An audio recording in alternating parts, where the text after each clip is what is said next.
مختلف جگہوں پر ان کا تذکرہ اس لیے کیا گیا کہ لوگ اس سے عبرت پکڑیں۔ علامہ قرطبی رحمت اللہ علیہ فرماتے ہیں، یوسف علیہ السلام کے قصے کو ایک جگہ اور باقی انبیاء کے قصوں کو علیحدہ بیان کرنے کی ایک حکمت یہ بھی ہے کہ مخالف پر حجت قائم ہو جائے کہ وہ نہ مکرر کلام لا سکتے ہیں اور نہ ہی قصہ یوسف علیہ السلام کی طرح اکٹھا کلام لا سکتے ہیں۔ مطلب یہ کہ بلاغت کی ہر قسم میں دشمن پر حجت قائم ہو سکے۔ اللہ تعالیٰ کلام کو مکرر اور غیر مکرر لا کر قرآن کا اعجاز بیان کرنا چاہتے ہیں کہ اللہ چاہیں تو ایک قصے کو ایک ہی جگہ بیان کر دیں، چاہیں تو مختلف جگہوں پر بیان کر دیں۔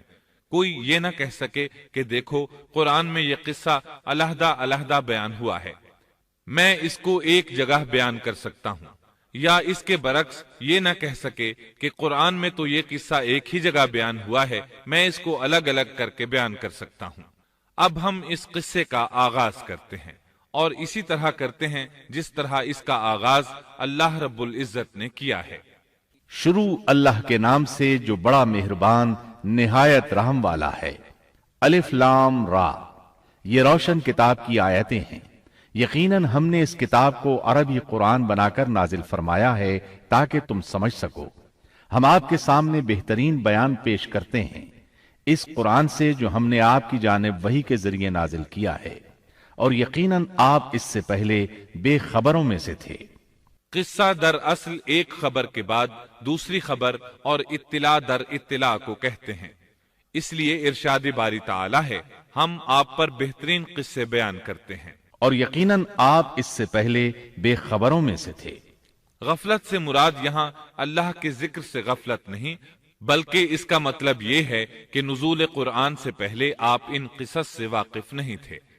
اللہ تعالیٰ سورہ یوسف آیت 4 اور 5 میں فرماتے ہیں، جب یوسف نے اپنے باپ سے ذکر کیا کہ ابا جی، میں نے 11 ستاروں اور سورج چاند کو خواب میں دیکھا ہے کہ وہ سب مجھے سجدہ کر رہے ہیں، یعقوب نے کہا، پیارے بچے، اپنے اس خواب کا ذکر اپنے بھائیوں سے نہ کرنا، ایسا نہ ہو کہ وہ تیرے ساتھ کوئی فریب کاری کرے، شیطان تو انسان کا کھلا دشمن ہے۔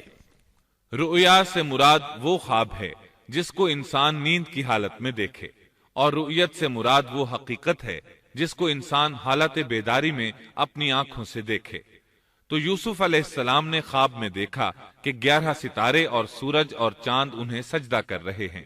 یعقوب علیہ السلام خواب کی حقیقت کو جان گئے، اگرچہ آپ خوابوں کی تعبیر نہیں بتاتے تھے، لیکن انہیں علم ہو گیا کہ اس میں یوسف علیہ السلام کی تکریم ہے، اور انہیں یہ بھی علم تھا کہ یوسف علیہ السلام کے بھائی ان سے حسد کرتے ہیں۔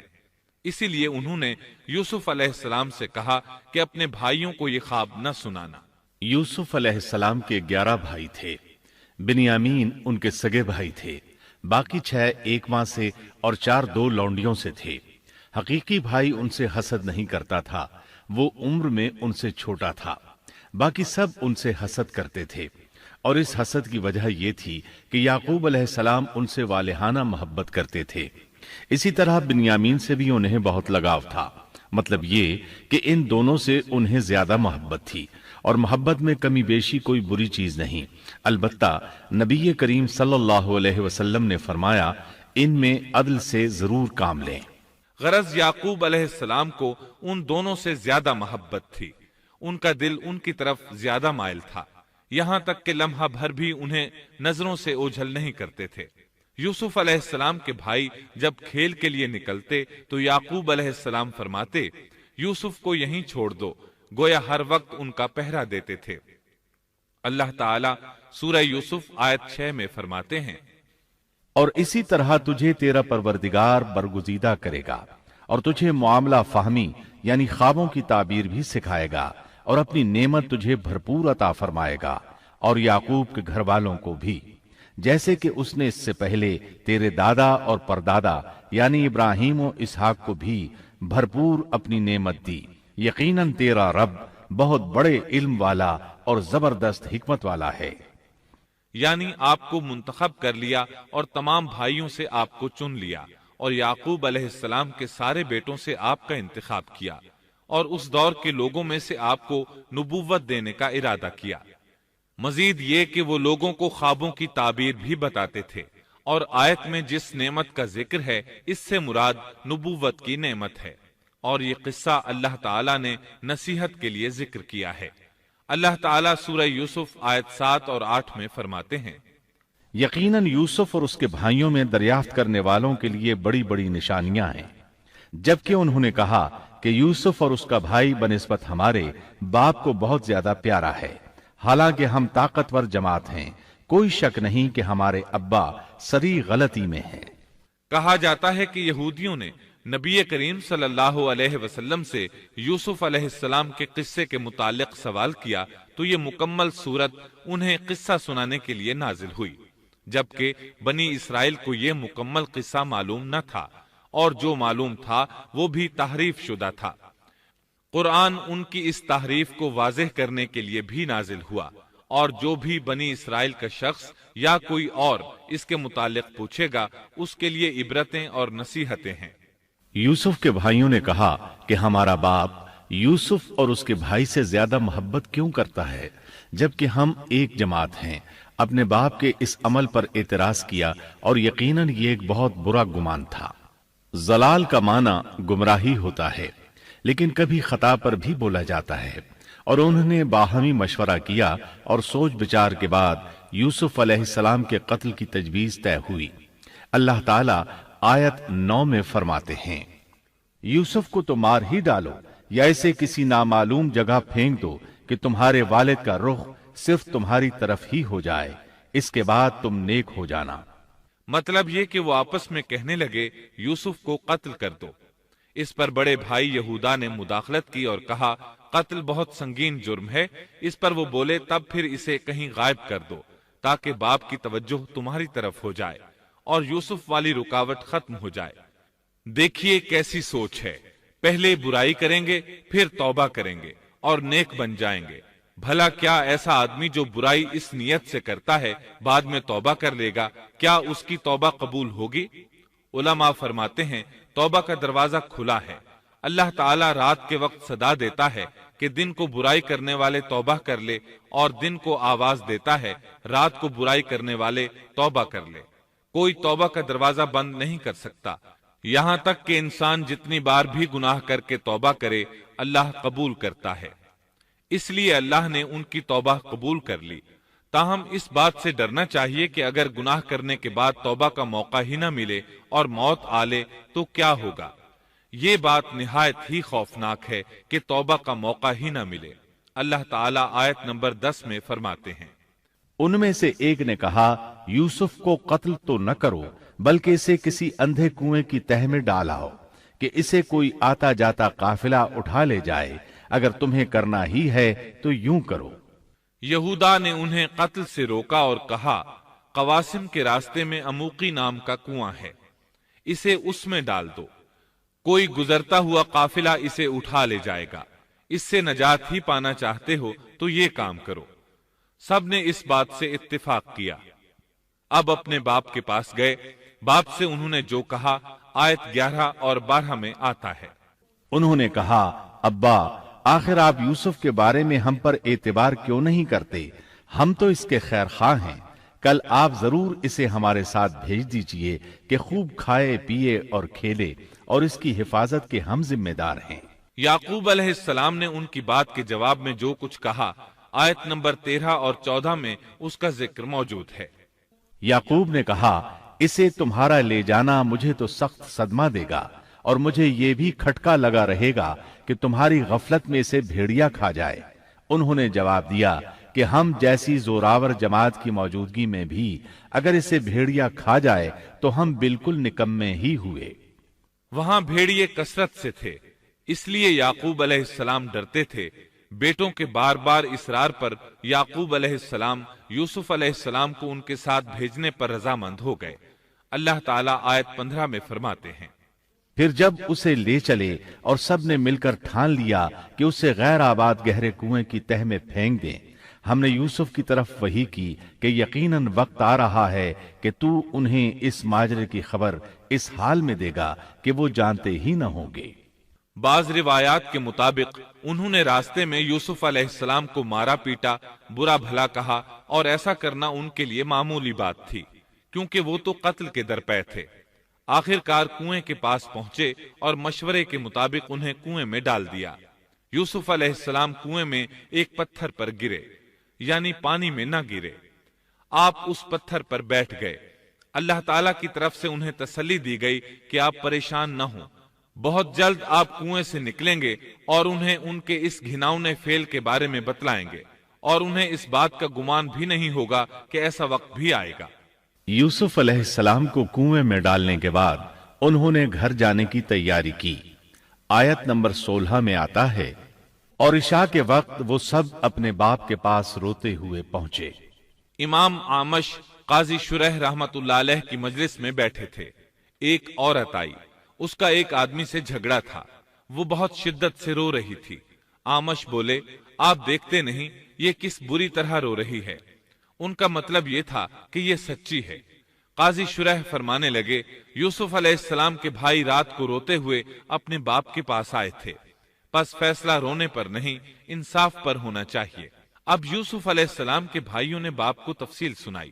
اللہ تعالیٰ اس کا ذکر آیت 17 میں فرماتے ہیں، اور کہنے لگے کہ ابا جی، ہم تو آپس میں دوڑ میں لگ گئے اور یوسف کو ہم نے سامان کے پاس چھوڑا، پس اسے بھیڑیا کھا گیا۔ آپ تو ہماری بات نہیں مانیں گے، گو ہم بالکل سچے ہی ہوں۔ سو انہوں نے یہ بات بتائی، لیکن اس سے جھوٹ صاف ظاہر ہو رہا تھا، جیسا کہ اگلی آیت میں ہے۔ اور یوسف کے کرتے کو جھوٹ موڑ کے خون سے خون آلود بھی کر لائے تھے۔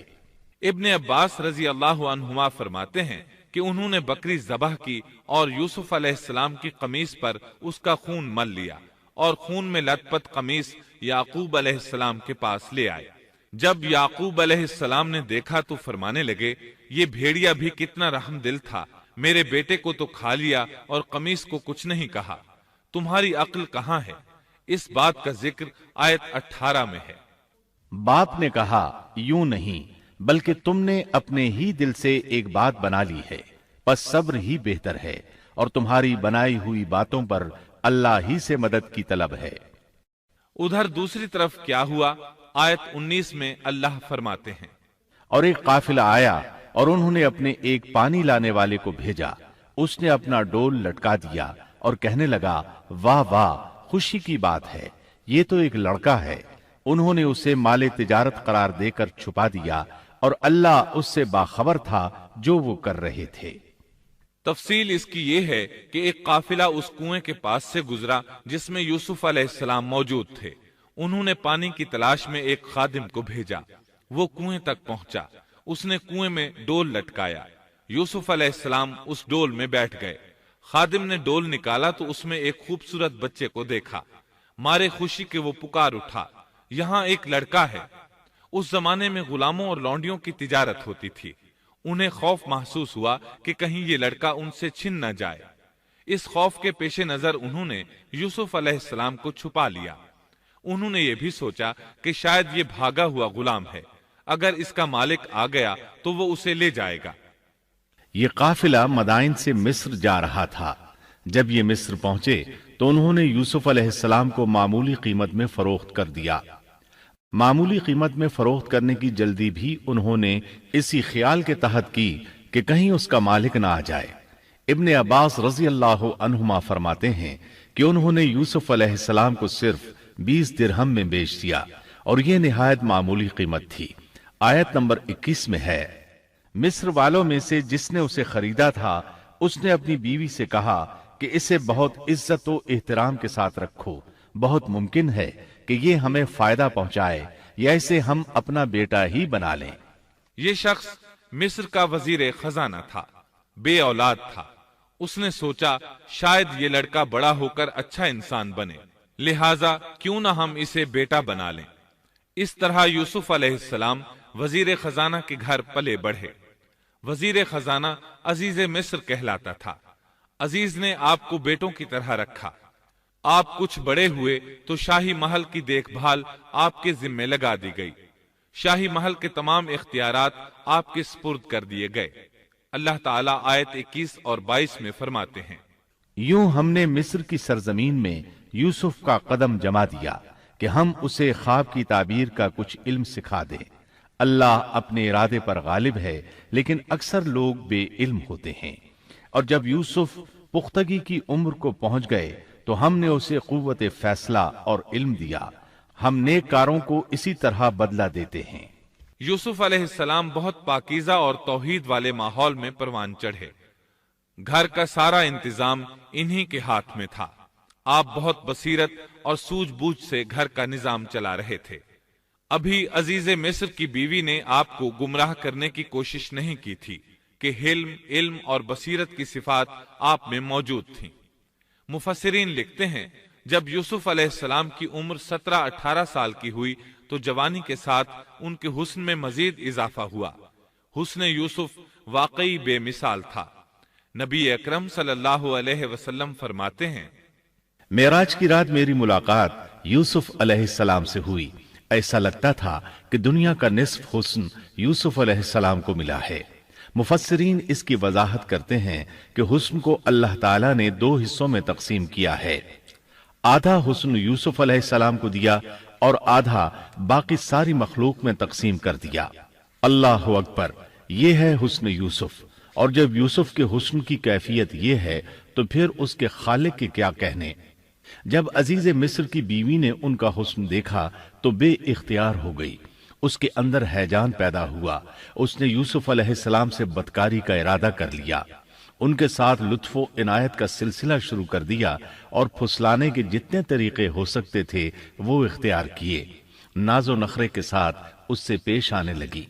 اللہ آیت 23 میں فرماتے ہیں، اس عورت نے جس کے گھر میں یوسف تھے یوسف کو بہلانا پھسلانا شروع کیا کہ وہ اپنے نفس کی نگرانی چھوڑ دے اور دروازے بند کر کے کہنے لگی، لو آ جاؤ۔ یوسف نے کہا، اللہ کی پناہ، وہ میرا رب ہے، مجھے اس نے بہت اچھی طرح رکھا ہے، بے انصافی کرنے والوں کا بھلا نہیں ہوتا ہے۔ مطلب یہ کہ آخر نوبت یہاں تک پہنچ گئی کہ ایک دن اس نے سارے دروازے بند کر لیے اور کہنے لگی، آئیے یوسف، میں نے یہ زیب و زینت آپ کے لیے کی ہے۔ یوسف علیہ السلام فرمانے لگے، اللہ کی پناہ، یہ ناممکن ہے، میں ایسا نہیں کر سکتا۔ کیا میں اپنے مالک کی گھر والی سے بدکاری کروں جس نے مجھے اپنے بیٹوں کی طرح ناز و نعمت میں رکھا؟ یہ بہت بڑا ظلم ہے اور ظالم لوگ فلاح نہیں پا سکتے۔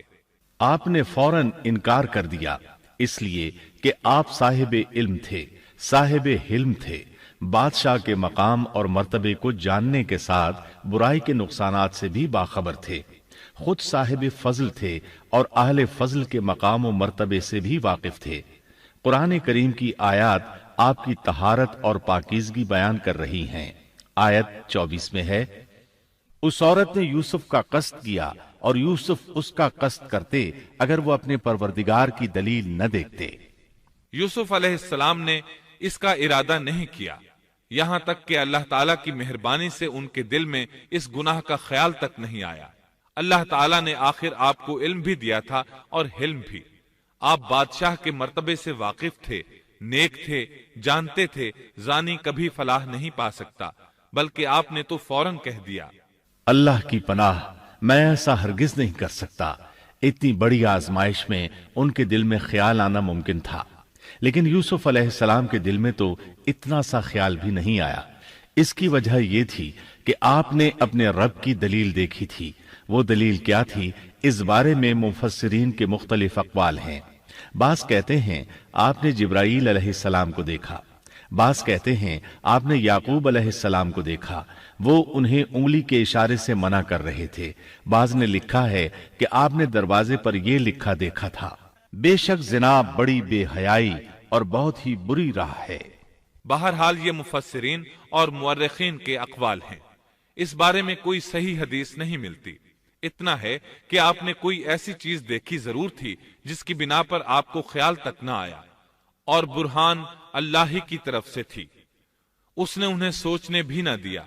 اللہ آیت نمبر 24 میں فرماتے ہیں، اس طرح ہم نے انہیں اس برائی اور بے حیائی سے بچا لیا کیونکہ وہ ہمارے مخلص بندوں میں سے تھے۔ اللہ نے آپ کو صرف زنا سے نہیں برائی سے بھی بچا لیا۔ یہ اس بات کی دلیل ہے کہ آپ نے ارادہ تک نہیں کیا۔ پھر اسی آیت میں اللہ نے آپ کو اپنا برگزیدہ بندہ فرمایا اور یہ ممکن ہی نہیں کہ کوئی انسان اللہ کے برگزیدہ بندوں میں سے بھی ہو اور پھر کفر بھی کرے، ہرگز ممکن نہیں۔ انبیاء ایسی باتوں سے پاک رہتے ہیں۔ عزیز مصر کی بیوی نے اصرار کیا، آپ کو مجبور کیا اور لگی چمٹنے تو یوسف علیہ السلام وہاں سے بھاگے۔ عزیز کی بیوی آپ کے پیچھے بھاگی۔ اللہ تعالیٰ نے آیت 25 میں اس واقعے کو یوں بیان فرمایا ہے، اور دونوں دروازے کی طرف دوڑے، اور اس عورت نے یوسف کا کرتا پیچھے کی طرف سے کھینچ کر پھاڑ ڈالا، اور دروازے کے پاس ہی عورت کا شوہر دونوں کو مل گیا، تو کہنے لگی، جو شخص تیری بیوی کے ساتھ برا ارادہ کرے بس اس کی سزا یہی ہے کہ اسے قید کر دیا جائے یا اور کوئی دردناک سزا دی جائے۔ سیدنا یوسف علیہ السلام خود کو بچانے کے لیے دروازے کی طرف دوڑ پڑے تھے، یہ پیچھے دوڑی، دروازہ بند تھا۔ ابھی آپ دروازہ کھولنے کی کوشش کر رہے تھے کہ اس نے پیچھے سے آپ کی قمیص پکڑ لی، جھٹکا جو لگا تو قمیص پیچھے سے پھٹ گئی۔ اسی دوران دروازہ کھل گیا اور عزیز مصر اندر داخل ہوا۔ اس نے یہ منظر اپنی آنکھوں سے دیکھا کہ اس کی بیوی زیب و زینت کے ساتھ بند سنور کر یوسف علیہ السلام کے بالکل پیچھے کھڑی ہے۔ اسی وقت اس نے خود کو الزام سے بچانے کے لیے کہہ دیا، جو تیری بیوی کے ساتھ برائی کا ارادہ رکھتا ہے اس کا کیا بدلہ ہے؟ پھر خود ہی کہنے لگی، اسے قید خانے میں بند کر دینا چاہیے۔ ایسا اس نے اس لیے کہا کہیں وہ یوسف علیہ السلام کو قتل نہ کر دے۔ ادھر یوسف علیہ السلام نے بھی فوراً اپنا دفاع کیا اور کہا، میں مجرم نہیں، بلکہ یہ ساری کارستانی اس کی اپنی ہے۔ آیت 26 اور 27 میں ہے۔ یوسف نے کہا، یہ عورت ہی مجھے پھسلا رہی تھی، اور عورت کے قبیلے ہی کے ایک شخص نے گواہی دی کہ اگر اس کا کرتا آگے سے پھٹا ہوا ہو تو عورت سچی ہے اور یوسف جھوٹ بولنے والوں میں سے ہے، اور اگر اس کا کرتا پیچھے کی جانب سے پھٹا ہوا ہو تو عورت جھوٹی ہے اور یوسف سچوں میں سے ہے۔ یہ گواہ کون تھا؟ اس بارے میں دو قسم کی روایات ہیں۔ پہلی روایت یہ ہے کہ وہ دودھ پیتا بچہ تھا، اس نے کہا کہ اس عورت نے بہکایا ہے اور یہ اللہ کا معجزہ تھا۔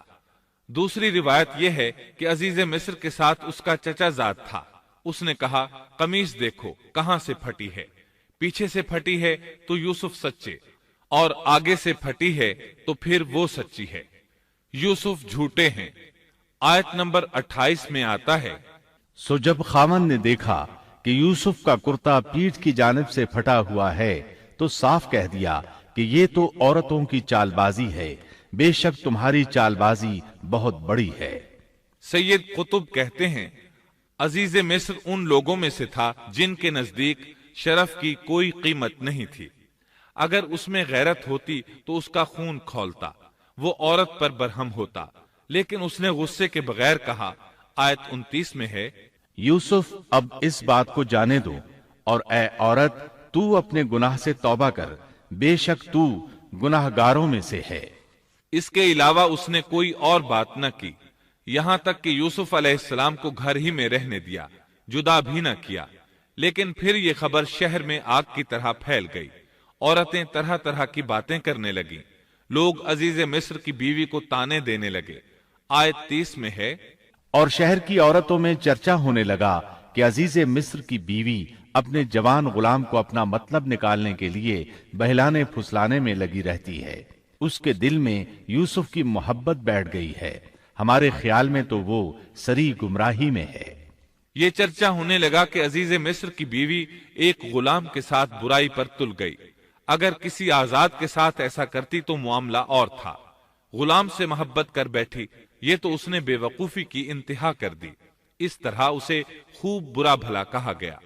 یہ خبر عزیز مصر کی بیوی تک بھی پہنچ گئی۔ آیت 31 میں ہے، اس نے جب ان عورتوں کی پرفریب مکارانہ باتیں سنی تو انہیں بلوا بھیجا اور ان کے لیے ایک مجلس مرتب کی، اور ان میں سے ہر ایک کو چھری دی اور کہا، اے یوسف ان کے سامنے چلے آؤ۔ ان عورتوں نے جب اسے دیکھا تو بہت بڑا جانا اور اپنے ہاتھ کاٹ لیے، اور زبان سے نکل گیا کہ اللہ کی پناہ، یہ انسان تو ہرگز نہیں، یہ تو یقیناً کوئی بہت ہی بزرگ فرشتہ ہے۔ وضاحت اس کی یہ ہے کہ اس عورت نے اپنے گھر میں ایک دعوت کا انتظام کیا، تمام عورتوں کو اس دعوت میں بلایا۔ دعوت کا انتظام اس طرح کیا کہ سب کے لیے ایک تکیہ لگایا، پھل سامنے رکھے اور ہر ایک کو ایک ایک چھری تھما دی۔ ساتھ ہی یوسف علیہ السلام سے کہا کہ مجلس میں آ جائیں۔ جب یوسف علیہ السلام آئے تو وہ انہیں دیکھ کر مبہوت رہ گئیں۔ ان کے حسن سے اس قدر متاثر ہوئیں کہ اپنا ہوش نہ رہا اور پھلوں کے بجائے اپنے ہاتھ کاٹ ڈالے، لیکن اس کا انہیں احساس تک نہ ہوا۔ سبحان اللہ، کیا حسن تھا جس کی وجہ سے انہوں نے اپنے ہاتھ کاٹ لیے اور خبر تک نہ ہوئی۔ کہنے لگیں یہ تو کوئی فرشتہ معلوم ہوتا ہے، انسان اتنا خوبصورت کیسے ہو سکتا ہے؟ آیت 32 میں ہے، اس وقت عزیز مصر کی بیوی نے کہا، یہ ہے وہ جس کے بارے میں تم مجھے تانا دے رہی تھی۔ میں نے ہر چند اس سے اپنا مطلب حاصل کرنا چاہا، لیکن یہ بال بال بچا رہا، اور جو کچھ میں اس سے کہہ رہی ہوں اگر یہ نہ کرے گا تو یقیناً یہ قید کر دیا جائے گا، اور بے شک یہ بہت ہی بے عزت ہوگا۔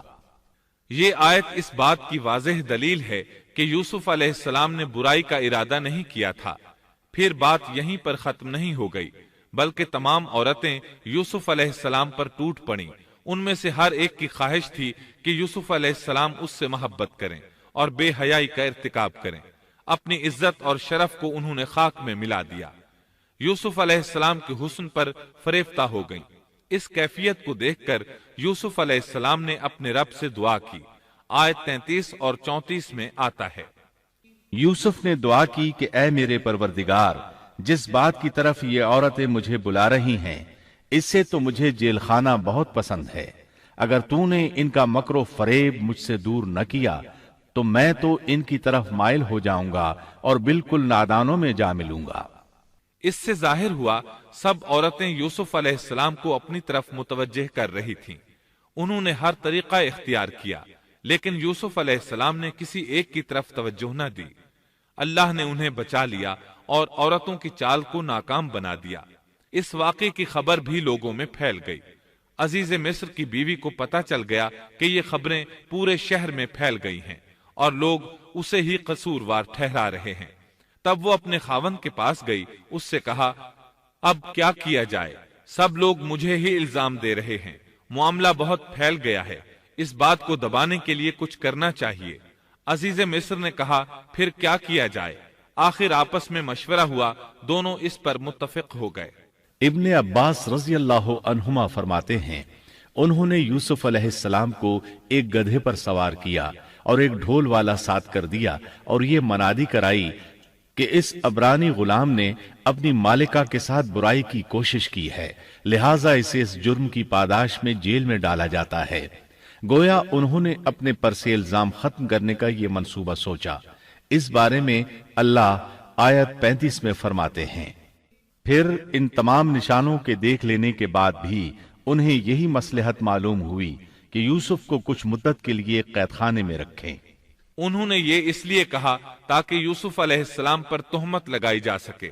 اس طرح یوسف علیہ السلام قید خانے میں آ گئے۔ ان کے ساتھ 2 نوجوان اور قید خانے میں بھیجے گئے تھے۔ کچھ دن ساتھ رہنے کے بعد وہ جان گئے کہ یوسف علیہ السلام نیک سیرت انسان ہیں، عبادت گزار نوجوان ہیں۔ ایک رات دونوں نوجوانوں نے خواب دیکھے۔ صبح ہوئی تو دونوں یوسف علیہ السلام کے پاس گئے اور اپنا اپنا خواب سنایا۔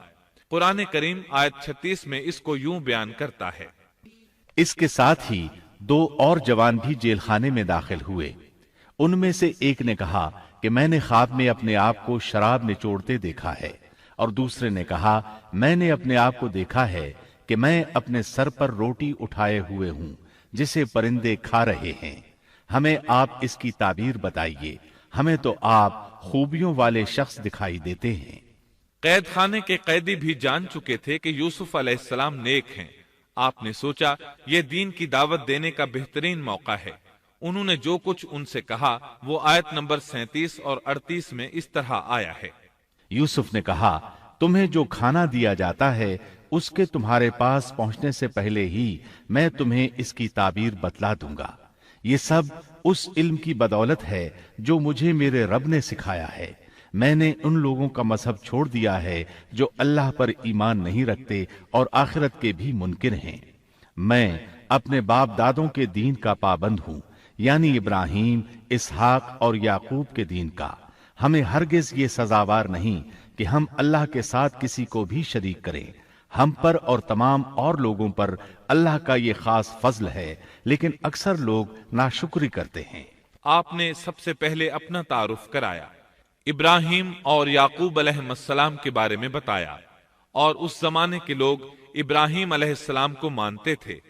ابراہیم علیہ السلام معروف تھے، جانے پہچانے تھے۔ نبی کریم صلی اللہ علیہ وسلم سے پوچھا گیا کہ کریم یعنی عزت دار کون ہے؟ آپ نے فرمایا عزت دار کے بیٹے، عزت دار کے پوتے اور عزت دار کے پڑ پوتے، یعنی یوسف بن یعقوب بن اسحاق بن ابراہیم علیہ السلام۔ مطلب یہ کہ 4 پشتوں تک نبوت کی فضیلت یوسف علیہ السلام کے سوا کسی کے حصے میں نہیں آئی۔ یہ عزت اور بزرگی کی انتہا ہے۔ آپ نے اپنے دین کا تعارف کرانے کے بعد ان سے جو کچھ کہا وہ آیت 39 اور 40 میں آتا ہے۔ اے میرے قید کے ساتھیوں، کیا بھلا کئی جدا جدا پروردگار بہتر ہیں یا ایک اللہ زبردست طاقتور؟ اس کے سوا تم جن کی پوجا باٹ کر رہے ہو وہ سب نام ہی نام ہیں جو تم نے اور تمہارے باپ دادوں نے خود ہی گھڑ لیے ہیں۔ اللہ نے ان کی کوئی دلیل نازل نہیں فرمائی۔ فرما روائی صرف اللہ ہی کی ہے۔ اس کا فرمان ہے کہ تم سب سوائے اس کے کسی اور کی عبادت نہ کرو۔ یہی دین درست ہے، لیکن اکثر لوگ نہیں جانتے۔ پھر یوسف علیہ السلام نے انہیں خواب کی تعبیر بتائی۔ اس کا ذکر سورہ یوسف آیت 41 میں ہے۔ اے میرے قید خانے کے رفیقو، تم دونوں میں سے ایک تو اپنے بادشاہ کو شراب پلانے پر مقرر ہو جائے گا، لیکن دوسرا سولی دیا جائے گا اور پرندے اس کا سر نوچ نوچ کھائیں گے۔ تم دونوں جس کے بارے میں تحقیق کر رہے تھے اس کام کا فیصلہ کر دیا گیا۔ تعبیر سن کر وہ قیدی کہنے لگے، ہم نے اس طرح خواب نہیں دیکھا۔ جس کے قتل کی تعبیر بتائی گئی تھی وہ تو خاص طور پر کہنے لگا، میں نے یہ خواب نہیں دیکھا۔ اس پر یوسف علیہ السلام نے فرمایا، یہ اللہ کا فیصلہ ہے، تبدیل نہیں ہو سکتا۔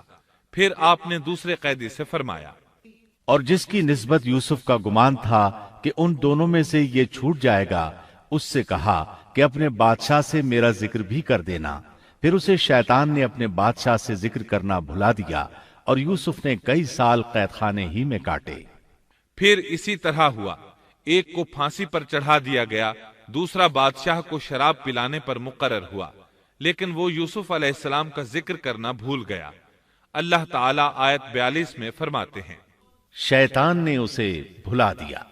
اس آیت کی تفسیر بعض مفسرین نے یہ کی ہے کہ شیطان نے یوسف علیہ السلام کو اپنے رب یعنی اللہ تعالیٰ کی یاد سے غافل کر دیا، اور انہوں نے ایک بندے سے چاہا کہ وہ اپنے رب یعنی شاہ مصر سے ان کا تذکرہ کر کے ان کی رہائی کی کوشش کرے۔ اس لیے اللہ تعالیٰ نے ان کو یہ سزا دی کہ وہ کئی سال تک جیل میں پڑے رہے۔ یہ تفسیر بالکل غلط ہے۔ درست یہ ہے کہ فَأَنْسَاهُ کی ضمیر اس شخص کی طرف لوٹتی ہے جس کے متعلق یوسف علیہ السلام کا گمان تھا کہ وہ رہائی پانے والا ہے، اور اس آیت کے معنی یہ ہیں کہ شیطان نے اس شخص کو اپنے آقا سے یوسف علیہ السلام کا ذکر کرنا بھلا دیا، جیسا کہ علامہ ابن کثیر اور دیگر مفسرین نے اسی طرح کہا ہے۔ انس رضی اللہ عنہ سے مروی یہ روایت کہ اللہ تعالیٰ نے یوسف علیہ السلام کی طرف وحی کی کہ اے یوسف، تجھے تیرے بھائیوں سے کس نے نجات دی؟ فرمایا، اے اللہ، آپ نے۔ اللہ نے پھر پوچھا، یوسف، تجھے کنویں سے کس نے نکالا؟ انہوں نے جواب دیا، اللہ، آپ نے۔ اللہ تعالیٰ نے پھر پوچھا، یوسف، تجھے عورتوں سے کس نے بچایا؟ کہا، اللہ، آپ نے۔ اب اللہ نے فرمایا، پھر اب اللہ کے سوا کسی اور سے نجات کیوں طلب کرتے ہو؟ یہ روایت عقل اور نقل دونوں کے خلاف ہے، کیونکہ تکالیف و مصائب سے خلاصی کے لیے دنیاوی اسباب اختیار کرنا جائز ہے، جیسا کہ سورۃ المائدہ میں اللہ تعالیٰ فرماتے ہیں کہ نیکی اور تقوی کے کاموں میں ایک دوسرے کا تعاون کرو، اور یوسف علیہ السلام کا رہائی پانے والے شخص سے اپنی رہائی کے متعلق بادشاہ سے بات کرنے کو کہنا اس آیت کے عین مطابق ہے، اور ایسا کرنا توکل علی اللہ کے خلاف نہیں۔ لہذا مذکورہ بیان کردہ روایت جس طرح سند کے اعتبار سے کمزور ہے، اسی طرح مفہوم کے اعتبار سے بھی قرآن کے خلاف ہے۔ یوسف علیہ السلام قید خانے میں پڑے ہیں، کسی کو ان کی خبر تک نہیں۔ یہ ان کی ایک اور آزمائش تھی، کسی کو خبر ہو تو نکالے۔ آخر کچھ مدت بعد بادشاہ نے خواب دیکھا۔ بادشاہ نے کہا، میں نے خواب میں دیکھا ہے کہ 7 موٹی تازی فربا گائیں ہیں جن کو 7 دبلی پتلی لاغر گائیں کھا رہی ہیں، اور 7 بالیاں ہیں ہری ہری اور دوسری 7 بالکل خشک۔ اس خواب نے بادشاہ کو پریشان کر دیا۔ اس نے کہا، اے درباریو، میرے اس خواب کی تعبیر بتلاؤ اگر تم خواب کی تعبیر دے سکتے ہو۔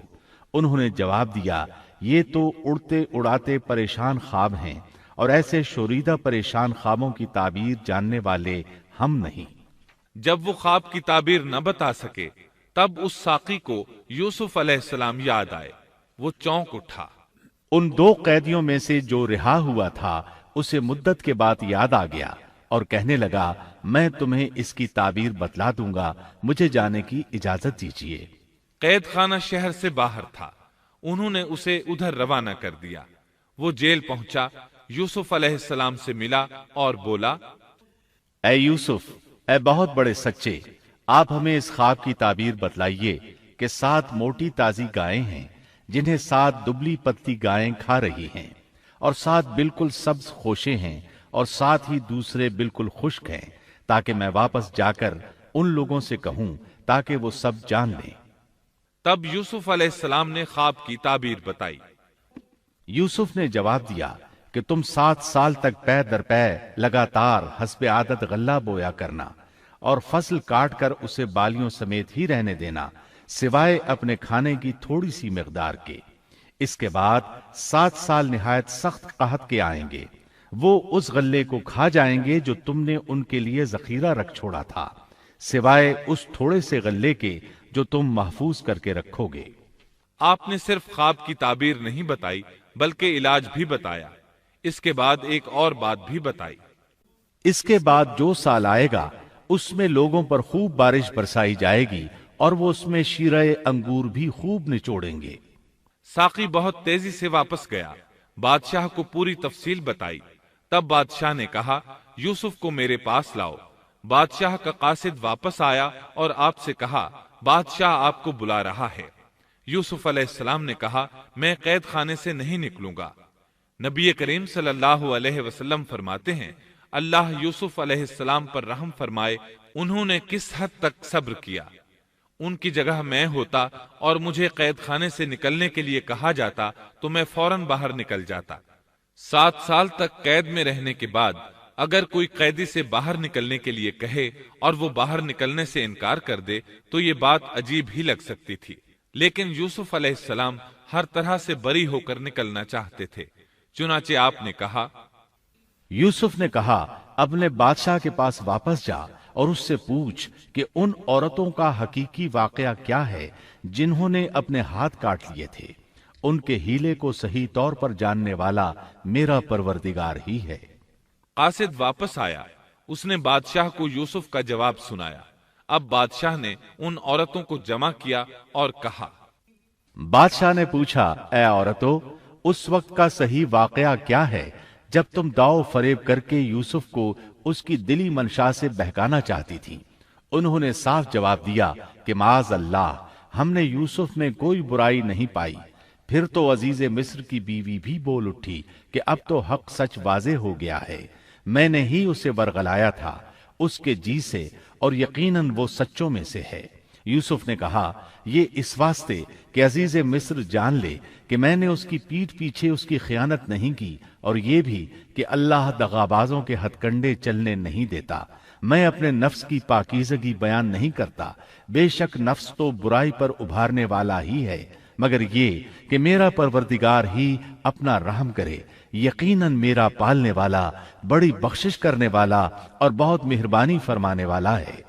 بعض مفسرین کے نزدیک یہ یوسف علیہ السلام کا قول ہے، اور یہ انہوں نے اس وقت کہا جب جیل میں ان کو یہ ساری تفصیل بتلائی گئی، یا بعض کے بقول بادشاہ کے پاس جا کر انہوں نے یہ کہا۔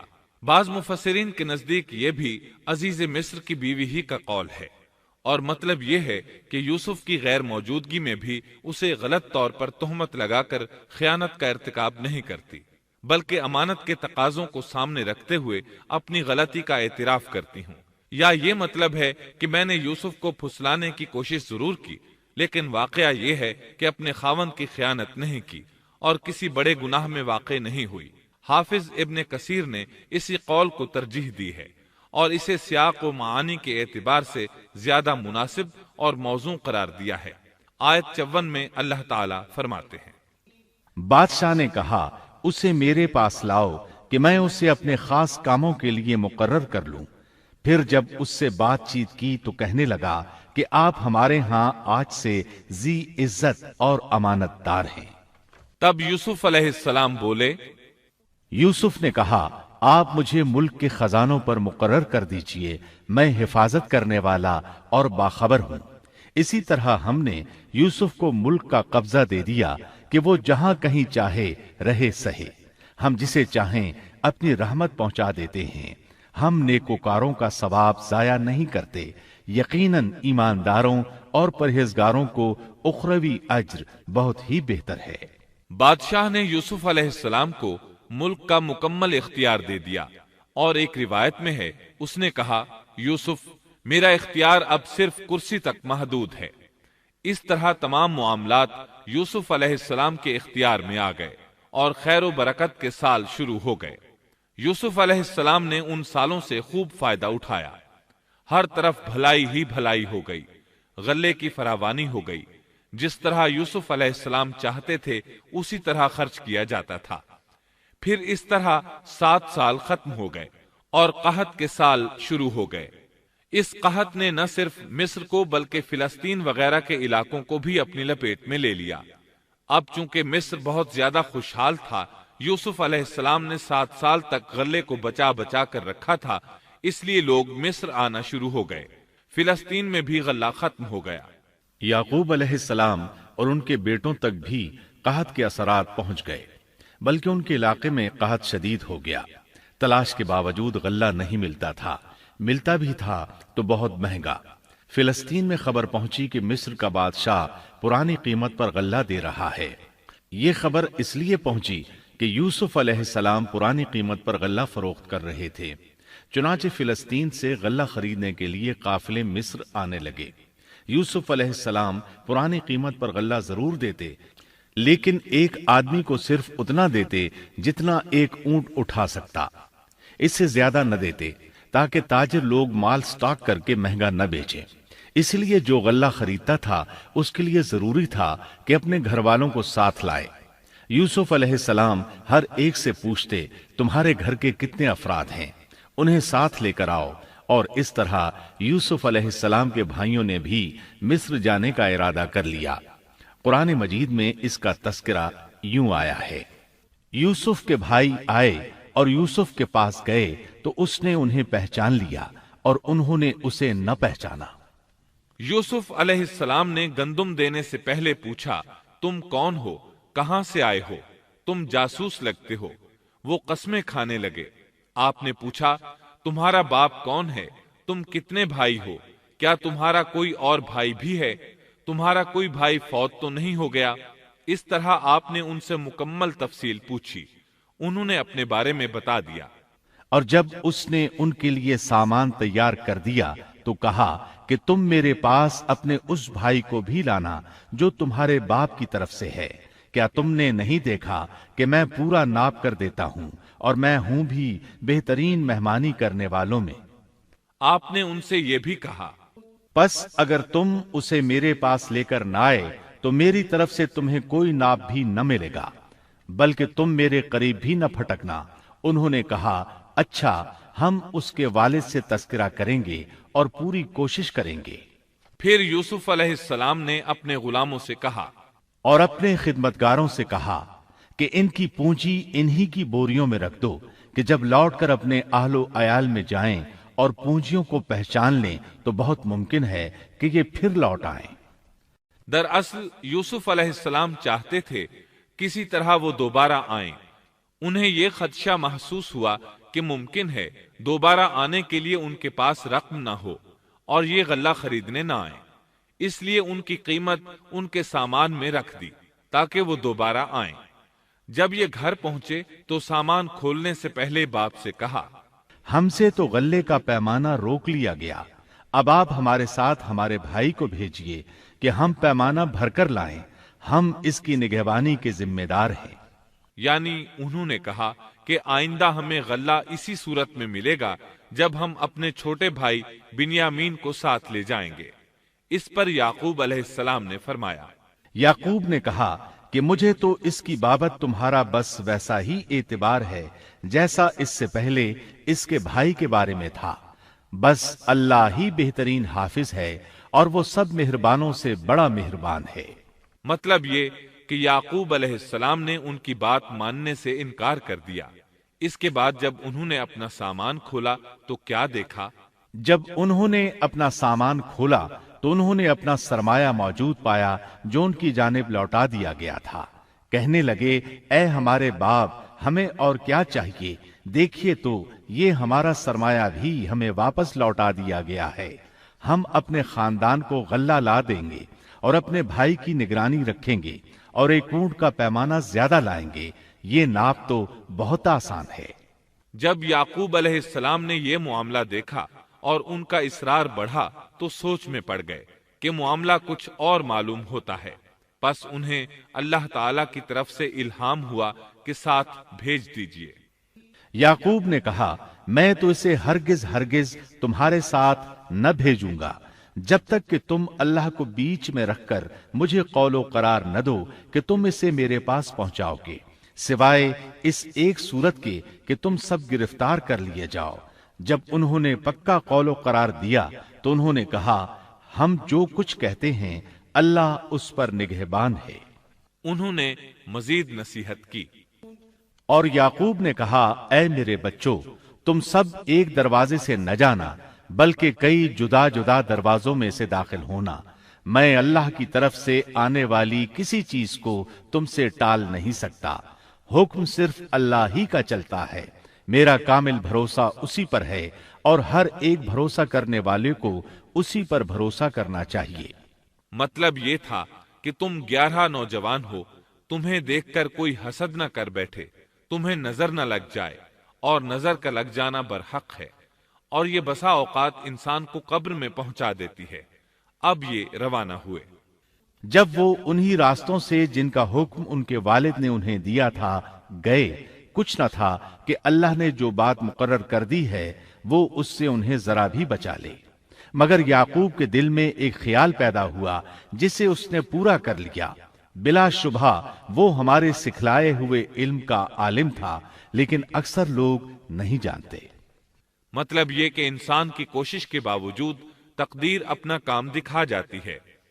عطا رحمت اللہ علیہ فرماتے ہیں کہ یعقوب علیہ السلام کے بارے میں یہ جو فرمایا کہ اس کے پاس ہمارا دیا ہوا علم تھا، اس کا مطلب یہ ہے کہ یعقوب علیہ السلام جو بھی بات کرتے تھے اس میں اللہ کا ذکر ہوتا اور غور و فکر کے بعد بات کرتے، پہلے اللہ کا نام لیتے، اور یہی ان کا علم تھا۔ یوسف علیہ السلام کے بھائی گئے اور دربار میں حاضر ہوئے۔ آپ نے معمول کے مطابق ان کی رہائش کا انتظام کیا، ہر دو کو ایک کمرہ دیا، اس طرح بنیامین اکیلے بچ گئے۔ یوسف علیہ السلام نے فرمایا، چلو اسے ادھر میرے پاس چھوڑ جاؤ۔ جب وہ چلے گئے تو یوسف علیہ السلام نے انہیں گلے سے لگا لیا۔ یہ سب جب یوسف کے پاس پہنچ گئے تو اس نے اپنے بھائی کو اپنے پاس جگہ دی اور کہا کہ میں تیرا بھائی یوسف ہوں، بس یہ جو کچھ کرتے رہے اس کا کچھ رنج نہ کر۔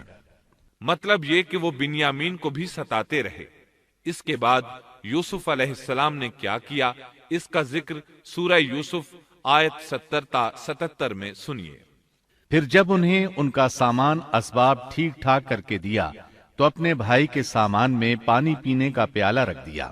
پھر ایک آواز دینے والے نے پکار کر کہا کہ اے قافلے والو، تم لوگ تو چور ہو۔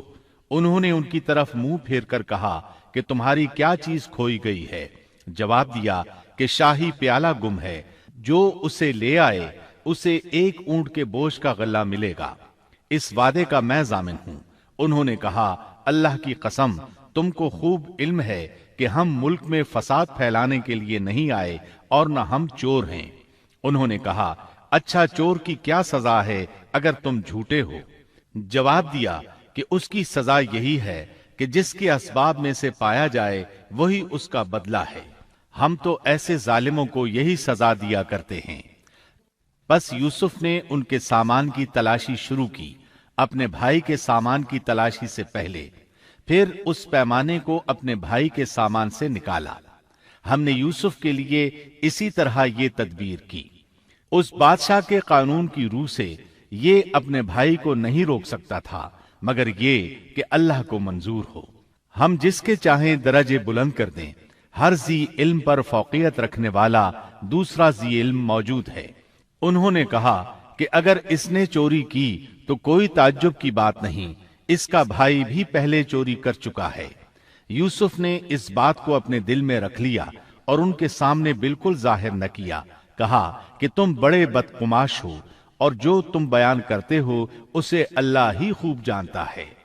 اب وہ بادشاہ یعنی یوسف علیہ السلام کی منت سماجت کرنے لگے۔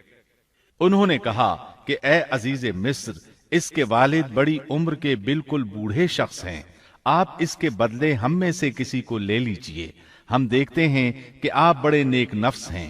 یوسف نے کہا کہ ہم نے جس کے پاس اپنی چیز پائی ہے اس کے سوا دوسرے کی گرفتاری کرنے سے اللہ کی پناہ چاہتے ہیں، ایسا کرنے سے تو ہم یقیناً ناانصافی کرنے والے ہو جائیں گے۔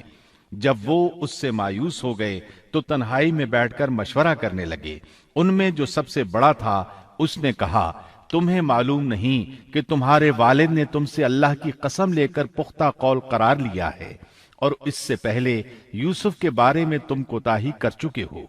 پس میں تو اس سرزمین سے نہ ٹلوں گا جب تک کہ والد صاحب خود مجھے اجازت نہ دیں، یا اللہ میرے اس معاملے کا فیصلہ کر دے، وہی بہترین فیصلہ کرنے والا ہے۔